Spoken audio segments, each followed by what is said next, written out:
Rasulullah sallallahu alaihi wasallam beliau bersabda, sesungguhnya Allah Subhanahu wa taala berfirman, "Man 'ada li waliyan faqad adzantuhu bil harb." Man barang siapa ada yang memusuhi li untukku waliyan seorang wali, faqad adzantuhu maka aku mengumumkan untuk dia bil harbi dengan peperangan. Maka aku menyatakan untuknya bil harbi dengan peperangan. Ini hadis yang sangat-sangat penting kita pahami. Dan sangat-sangat penting bagaimana hal ini tidak terjadi kepada kita. Apa itu? Memusuhi wali-walinya Allah Subhanahu wa ta'ala, menyakiti mereka. Menyakiti orang yang beriman biasa saja, itu sudah faqad ihtamalu buhtanan wa itsman mubina. Maka dia ini telah memikul dosa yang sangat-sangat besar, kata Allah Subhanahu wa ta'ala. Ini orang iman biasa. Kalau yang kita sakiti, kalau yang kita benci, yang kita musuhi ini orang iman yang istimewa, yaitu walinya Allah, maka resikonya bukan dosa lagi. Faqad adzantuhu bil harb, ditantang perang sama Allah Subhanahu wa ta'ala. Ini kita renungi, resikonya memusuhi kekasih Allah. Ini resikonya adalah perang dengan Allah. Siapakah Allah itu? Allah adalah zat yang maha kuat. Adalah zat yang sangat pedih siksanya.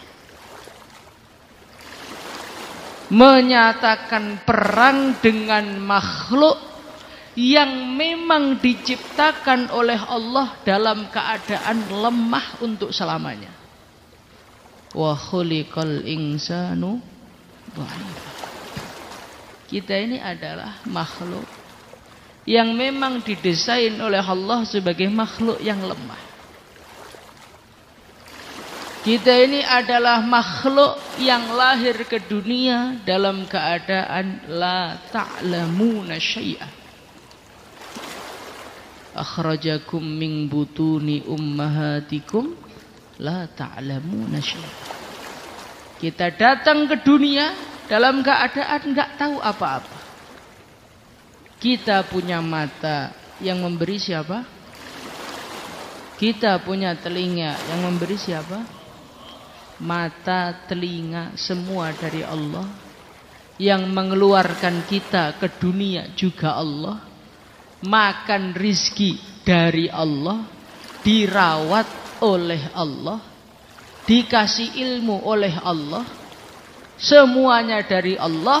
Terus makhluk yang sekecil ini, sehina ini, ditantang perang oleh zat yang menghidupi dia. Apa kira-kira orang seperti ini akan selamat? Apa kira-kira orang seperti ini akan aman-aman saja hidupnya? Apa kamu kira orang seperti ini akan bisa tersenyum lebar mulutnya untuk selamanya? Tidak akan. Allah Subhanahu wa ta'ala ketika sudah menyatakan perang, maka cara Allah untuk menghancurkan dia, cara Allah untuk menghinakan dia, cara Allah untuk membuat dia menderita, ada 1.000.000 bahkan lebih, tidak terbatas caranya. Ada yang orang gara-gara membenci orang-orang soleh, diseretkan rizkinya. Nantang perang sama Allah. Kalau itu sih masih ringan. Ada orang yang gara-gara membenci orang-orang soleh, keturunannya tidak ada seorang pun yang jadi orang soleh. Itu adalah satu hukuman yang sangat mengerikan.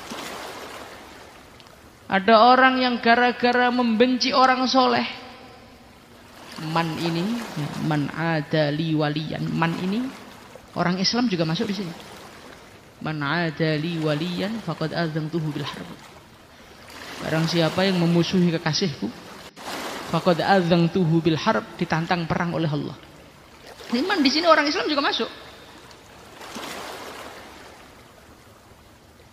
Ada orang yang mereka membenci orang soleh, maka akhirnya Allah hukum dia tidak bisa menahan nafsunya.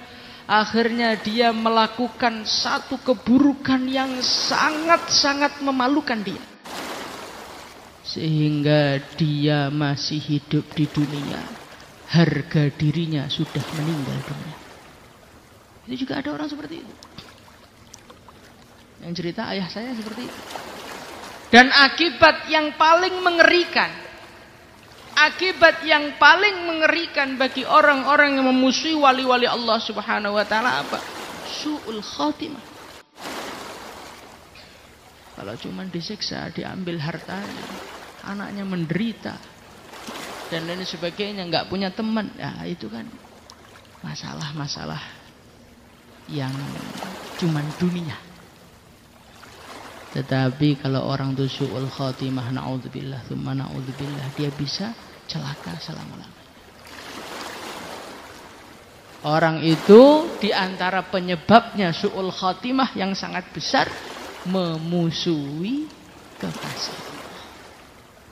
Kalau orang sudah memusuhi kekasih Allah, Allah nantang perang dengan dia, mengumumkan perang dengan dia.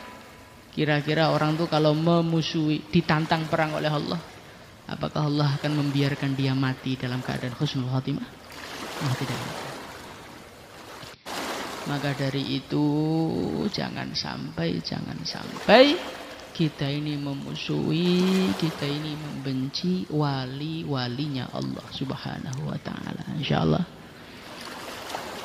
Siapakah wali Allah itu? Siapakah wali Allah Subhanahu wa taala itu? Ala inna awliya Allahi la khawfun alaihim wa la hum yahzanun. Alladzina amanu wa kanu yattaqun. Ini adalah wali Allah. Standar dasar orang itu dikatakan sebagai walinya Allah. Wali itu apa tau wali? Al-waliyu lughatan al-qurbu wad-dunu. Wali itu secara bahasa artinya adalah dekat, itu namanya wali. Maka orang itu kalau dikatakan sebagai wali Allah, artinya dia dekat dengan Allah. Artinya dia punya hubungan khusus dengan Allah. Siapakah mereka? Secara garis besarnya, alladzina amanu wa kanu yattaqun.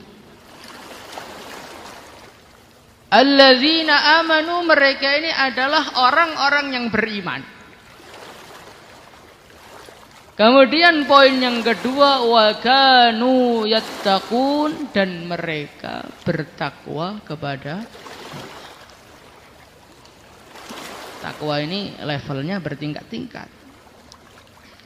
Ada takwa level pertama, yaitu dia berusaha mengerjakan semua perintah Allah dan berusaha meninggalkan seluruh larangan Allah Subhanahu wa taala.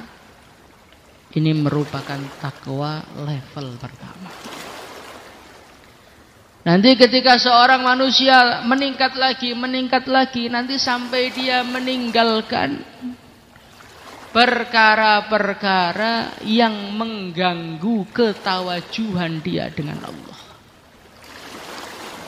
Sehingga orang-orang zaman dulu yang tingkatan walinya sudah sangat-sangat tinggi, itu mereka Masya Allah melihat sesuatu yang mengganggu dia dari zikir kepada Allah Subhanahu wa taala, itu tobatnya itu berhari-hari.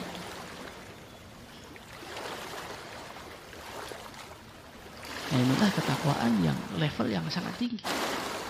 Tapi standar umumnya wali itu adalah orang yang beriman dan orang yang bertakwa. Nah, siapakah mereka? La ya'riful wali illal wali. Secara pastinya mereka itu siapa? Tidak ada yang tahu selain secara pastinya tidak ada yang tahu selain Allah, ataupun tidak ada yang tahu kecuali sama-sama walinya. Oh Pak, saya tahu tuh, guru saya wali, berarti saya wali dong.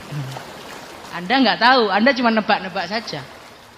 Anda ngira-ngira saja, Anda katanya orang saja. Wali itu satu derajat di sisi Allah Subhanahu wa taala. Yang mana untuk memastikan nih pangkatnya opo itu, kalau nggak wali, nggak ada yang tahu. Dan Allah Subhanahu wa taala, nah ini yang perlu kita perhatikan lagi.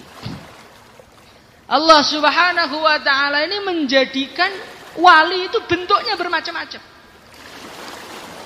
Tsumma awrathnal kitaba alladhina istafaina min ibadina faminhum zalimun li nafsihi wa minhum muqtasid wa minhum sabiqun bil khairati biidznillah. Allah Subhanahu wa taala berfirman, kemudian aku mewariskan kitab ini, Al-Quran ini, kepada orang-orang yang aku pilih. Kalau Allah sudah memilih, berarti dia wali apa tidak? Bagaimanakah bentuknya wali yang dipilih oleh Allah? Yang pertama kali, faminhum zalimun li nafsihi, di antara wali-wali yang dipilih oleh Allah adalah wali-wali yang menzalimi diri dia dengan kadang-kadang dia kepleset dalam kemaksiatan. Wa minhum muqtasid, jenis yang kedua, dia adalah orang yang sangat taat kepada Allah Subhanahu wa taala, tetapi levelnya tengah-tengah. Wa minhum sabiqun bil khairati biidznillah, level yang tertinggi adalah mereka orang-orang yang selalu mendahului urusan kebaikan. Jadi wali itu ada wali-wali yang mereka itu berbuat salah kepada Allah, itu ada.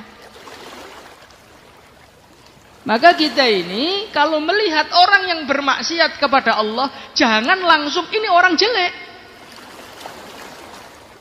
Wah ini Pak santri nakal ini, oh ini nggak akan barokah, oh ini keturunannya 7 keturunan akan sesat semua.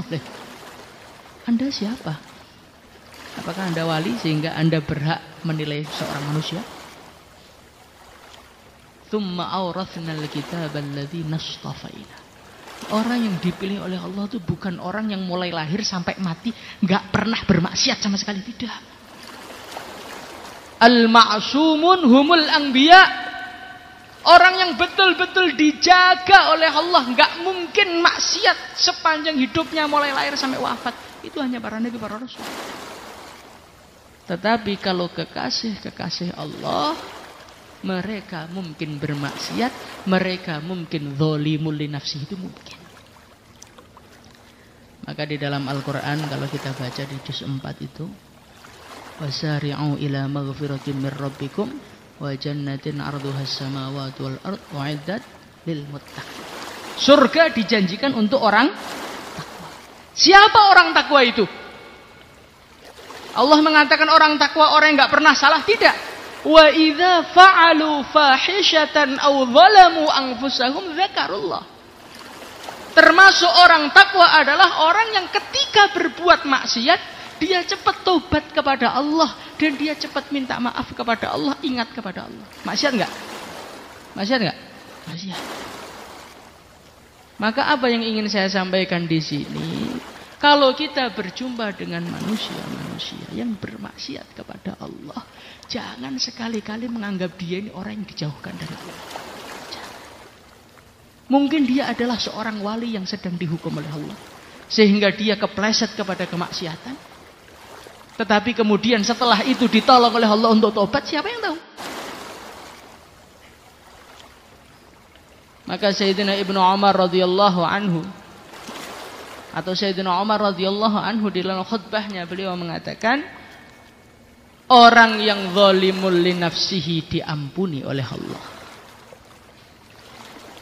Jadi orang itu kalau sudah dipilih oleh Allah, kalau salah diampuni oleh Allah. Yang sedengan dinaikkan derajatnya yang sabiqum bil khairat paling depan. Jadi orang itu kalau sudah dipilih oleh Allah, sudah dipilih, namanya masuk dalam daftar wali, itu kalau salah tetap salah. Bukan wali itu kalau salah terus nggak apa-apa, nggak ada. Salah tetap dosa, tapi diampuni oleh Allah. Maka kita hati-hati. Nanti ada anak yang suka alfa, kita caci dia. Oh, kamu itu orang yang kurang ajar, kamu itu orang sesat, kamu itu belum tentu, mungkin dia wali. Tapi salah tetap salah. Bukan kalau wali salah itu nggak boleh dihukum, enggak. Salah tetap salah. Maka zaman Nabi Musa alaihi salatu wassalam, ada seorang yang meninggal dunia. Saking di mata masyarakat itu, di mata masyarakat dia itu adalah orang yang nggak ada harganya, orang yang rendah. Nggak ada yang mau nguburkan, malah dibuang di sampah. Maka Allah Subhanahu wa taala berfirman sama Nabi Musa, "Hai Musa, itu hambaku yang dibuang di sampah itu kamu urusi. Kamu mandikan, kamu sholati. Huwa waliyun min auliyai." Dia itu wali saya. Dia itu wali saya, Masya Allah. Maka sampai Nabi Musa diurus, dirawat, dimasukkan di dalam kubur, disolati, proses seperti sesuai agama pada zaman itu. Kemudian Nabi Musa ini datang kepada keluarganya. "Hei ibu, ini suami kamu, ini apa rahasianya? Semua orang menganggap dia ini orang jelek, orang ahli maksiat, penjahat kelas kakap." Nanti kalau seperti kita kan masih penjahat kelas nila, penjahat kelas kakap. Tapi kok Allah menganggap dia wali, itu apa rahasianya? Maka ibunya tadi, istrinya mengatakan, "Wahai Nabi Musa, ini orang ini setiap pagi melek bangun itu, pokoknya matahari terbit, maksiat full sampai maghrib pokoknya. Tapi ketika dia maghrib itu nangis kepada Allah, tobat nggak karu-karuan sampai subuh." Wah, kalau gitu saya coba, Pak. Nek kebablasan bar ceritamu. Jangan dicoba itu, ya bentuknya wali itu beda-beda gitu. Ini bukan berarti salah itu berarti benar, tidak, salah tetap salah. Tetapi ketika kita melihat orang salah, ini loh yang penting. Ketika kita ini melihat orang salah, jangan sembarangan. Jangan kita mencaci dia, jangan kita menghina dia. Kalau menghukum sesuai syariat Islam, iya. Tapi kalau mencaci, membenci, merendahkan, jangan. Merendahkan jangan. Karena apa? Yaitu tadi, mungkin mereka itu salah satu dari walinya Allah. Ada seorang sahabat itu, Masya Allah, sukanya guyon, menjengkelkan. Namanya Nu'aiman. Nu'aiman itu sahabatnya yang suka bikin jengkel orang. Ada penjual madu, madunya diambil. Sini, tak bawa ke Rasulullah SAW. Dibawa ke Nabi, "Ya Rasulullah, ini hadiah madu." "Oh iya," Rasulullah senang kan. Nu'aiman pergi, penjual madunya datang, "Ya Rasulullah, belum dibayar." Nah, beliau ini kadang-kadang minum khamr. Maka ketika dia dihukum, sahabat sebagian ada yang mencaci. Nabi Muhammad SAW beliau mengatakan, jangan mencaci dia karena dia cinta kepada Allah dan Rasulnya. Oh, jadi hati-hati kan, hati-hati, jangan sembarangan. Nanti kalau kita ini sembarangan membenci orang, ternyata dia wali, masuk dalam hadis ini, wah bubar hidup kita. Karena ditantang perang oleh Allah Subhanahu Wa Taala. Ingatlah, wali itu bukan nabi. Mungkin maksiat. Mungkin maksiat. Tapi jangan membenci mereka. Mungkin mereka salah, tapi jangan membenci mereka. Kalau kita membenci mereka, nanti kita masuk dalam hadis ini. Bahaya. InsyaAllah ya. Maka dari itu, kalau kita ini jadi orang Islam, terus kita berjumpa dengan orang-orang soleh, maka kita ini belajar tutup mata, tutup telinga kita dari segala kejelekan mereka. Kadang-kadang kita ini ketemu sama orang, kemudian dia itu cerita, guru kamu yang itu loh ahli agama yang katanya ini kan, sebetulnya dia itu bikin rusak umat saja. Sebetulnya dia itu cinta sama dunia sebetulnya. Kalau ada orang yang datang kepada kamu menjelek-jelekkan orang-orang soleh, membawa aib-aibnya orang soleh, ingatlah, wali mungkin ada yang salah, tapi kalau Anda mengikuti omongan orang yang menyakitkan tadi, yang membuka aibnya tadi, ditantang perang oleh Allah. Sudah, kita tutup. Makanya Al-Imam An-Nawawi rahimahullahu ta'ala, di antara doa beliau setiap hari, ya Allah, tutupilah aib-aib diriku dari saya. Karena orang itu kalau tahu aib, kadang-kadang tanpa terasa timbul rasa benci, timbul rasa tidak senang, timbul rasa memusuhi, timbul kehilangan adab dari diri kita. Akhirnya yang celaka siapa? Ya kita sendiri. Maka berhati-hatilah. Wali itu tidak ada yang tahu siapa dia, maka jangan sembarangan menyentuh orang iman. Mungkin saja dia itu adalah salah satu dari wali-walinya Allah Subhanahu wa taala. Apalagi di Al-Fatah ini wali-walinya banyak sekali. Wali-walinya banyak sekali. Wali Abdal juga ada di sini. Dan oleh ayah saya dulu diceritakan kalau wali Abdalnya itu santri khidmatan. Jadi yang harus nggak usah terlalu berharap lah.